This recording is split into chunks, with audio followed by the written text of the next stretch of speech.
এই প্রদীপগুলোতে পানি দে তো। হ্যাঁ বাবা, এক্ষুনি দিচ্ছি। মনা, তুই টলির সামনে দাঁড়া। আরে অল্প অল্প, বেশি দিস না, নয়তো মাটি নরম হয়ে যাবে। এই তুই ওইদিকে কোথায় যাচ্ছিস? মা দেখো না, ছোট মামা প্রদীপ বানাচ্ছে, আমি দেখতে যাচ্ছি। বাবু ওই দেখ, তোর বুবু এসেছে।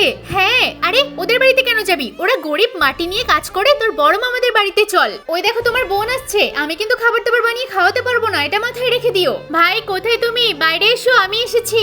দাঁড়া একটু, আমি এক্ষুনি আসছি। আরে বোন, বাড়িতে কেউ নেই, আমি তো বাজারে যাচ্ছি, তুইও চলে যা। আরে বাড়িতে কেউ নেই যখন আমি একটু থাকছি, তুই না হয় পরে আসবি। আরে না না, কেউ যখন নেই তুই চলে যা, পরে আসবি। বাবা বুবু তো আমাদের বাড়িতে আসছে না, ওরা তো চলে যাচ্ছে। আরে চলে যাচ্ছে মানে? চল তো বাবু, ডেকে নিয়ে আসি। কিরে বোন, আমাদের বাড়িতে গেলি না, এভাবে চলে যাচ্ছিস কেন?